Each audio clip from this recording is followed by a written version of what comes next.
Hello সবাইকে, সবাই কেমন আছো? আজকে আমি রেডি হয়েছি একটা কারণে, সেটা হচ্ছে আমাদের স্কুল থেকে আমার স্কুলের সখীগণ আমরা ঠিক করেছি এক জায়গায় যাব। সেটা হচ্ছে অনেক দিন থেকে প্ল্যান হচ্ছে, যাওয়ার দিনক্ষণ হচ্ছে না, স্কুল ছুটি পড়ছে না, তো ঈদের যেহেতু 2 দিন ছুটি ছিল তাই জন্য আমরা ঠিক করলাম এই সুযোগেই যাওয়া যাক। তো আমরা বেরিয়ে পড়েছি নৈহাটির উদ্দেশ্যে। নৈহাটি মানে বুঝতেই পারছো আমরা কোথায় যাচ্ছি।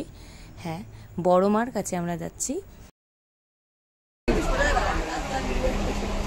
আমরা সবাই বসে গেছি।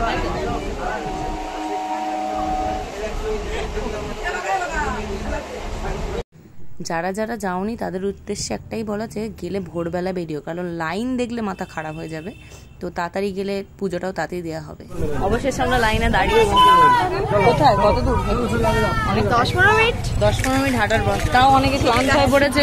বয়স্ক মানুষদের আমরা বসে গেছি।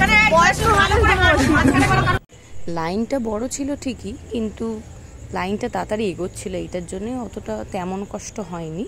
দেখো লাইনে যেতে যেতে আমরা ছোট্ট একটা ছবি দেখতে পেয়েছি, একটা ছোট্ট গোপালের মায়ের মূর্তির সঙ্গে বিক্রি হচ্ছিল, আজকালকার গোপাল আর কি, মডার্ন গোপাল। রোদে করুণ অবস্থা আমাদের, কিন্তু আমরা অনেক মারাত্মক করুণ অবস্থা, কিন্তু আমরা যুদ্ধ অতিক্রম করে প্রায় মায়ের দরবারে এসে গেছি এবার, তাই একটু শান্তি লাগছে। অবশেষে দীর্ঘ পথ অতিক্রম করে আমরা রোদে পুড়ে আমরা মায়ের দরবারে পৌঁছেই গেছিলাম। তো এর আগে আমরা যখন আমার ফ্যামিলির সঙ্গে গিয়েছিলাম তখন আরও বেশি লাইন ছিল।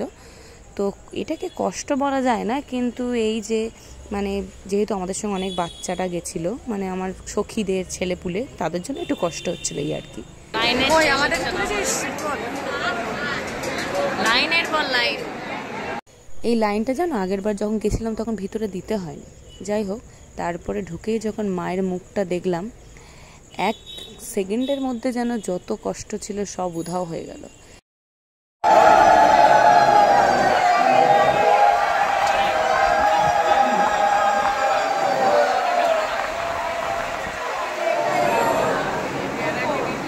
যাই হোক, পুজো দেওয়া কমপ্লিট, যে উদ্দেশ্যে আসা। তবে তোমাদের কোনোদিন এরকম হয়েছে কিনা জানি না, আমার কোনো এরকম তীর্থস্থানে আসা বা কোনো ঠাকুরের সামনে গেলেই কেন জানি না আমার চোখ ভরে জল চলে আসে।